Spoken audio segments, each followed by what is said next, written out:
As some of you know, this coming week we are observing the Jewish community in the new year, and it's the time of asking forgiveness. So to all of my esteemed colleagues here and to all of you, I beg forgiveness that I'm going to have to leave because tonight our synagogue in Oakdale is celebrating its 50th anniversary, and I got to get myself together for this. I do want to also comment on a number of people, of course, have thanked all of you for being here today, but you can't forget to thank God. Thank God for inspiring us to be here today and inspiring us in the work that all of us do, and I certainly pray that we should not ever falter on the path to compassion and the path to peace. And also, I very much appreciate the pastor's words before regarding the sense of legal, illegal, going back certainly to the period of Nazi Germany. The Nazis made every single one of the detestable things that they did legal because they changed the laws. So what does it all mean? And the fact is, thinking about the wonderful, incredible story, wonderful in the sense of her great struggle that she went through, and that is the story of Anne Frank, she should rest in peace. And how, guess what? She did something illegal. Because the law said the Jews should turn themselves in. Well, guess what? She broke the law. She didn't. She hid out. And certainly that non-Jewish family that hid her in their home, I was in Amsterdam this summer and saw it, but they hid her in her home for 3 years, her and her family, actually 2 families altogether. Each one of them broke the law as well.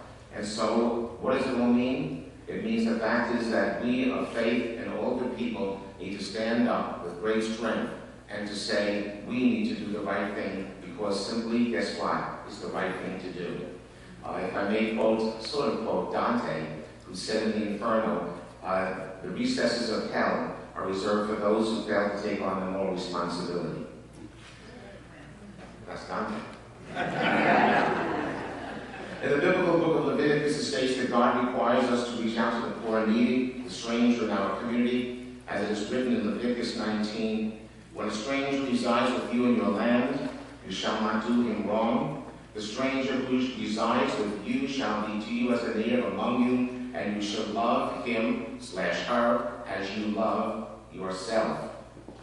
However, it's interesting, times don't change at all, because I'm quite sure that Moses also had those who rose up at that time and said, we can't afford to support these strangers in our midst. We don't have the finances to do that. Why should we bother doing that? Who needs them? You get rid of them. Why do I say that? Because after it is said in Leviticus, God through Moses, and you shall love the stranger as you love yourself, he has to therefore give a reason why you should do that. What's the reason? For you were strangers in the land of Egypt, I am the Lord your God. In other words, Moses had to prove to the people of his time, just as we have to prove to the people in our communities in our time, throughout the nation, throughout the world, that the reason why we should be compassionate for the stranger in our midst is because every one of us, if not us personally, but maybe our parents, our grandparents, our great-grandparents, our great-great-grandparents, were strangers in a foreign land. So therefore, we within our very being know what this is all about, that these children are our strangers, if we could use that word, and therefore, certainly they deserve our compassion and our love. We need to share our story and to understand our story, and thereby be able to feel the plight of the other, and that's what empathy, and that's what compassion is all about. And one thing is for sure, this is certainly embodied in what? Our children, the children of our community. For they are the innocent ones, they are the most vulnerable ones.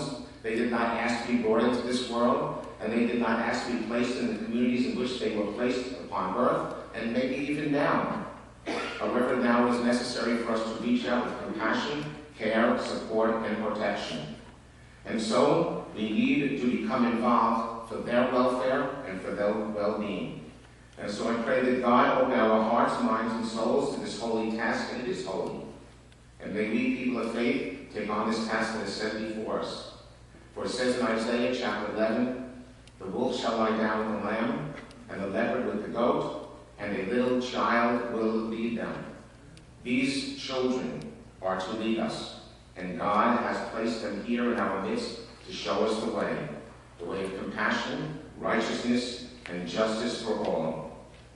And so therefore, let us welcome them and say to them, Shalom Aleichem, Alechem Salam, Assalamu Alaikum. May peace be upon them, and peace be upon all of us. Amen.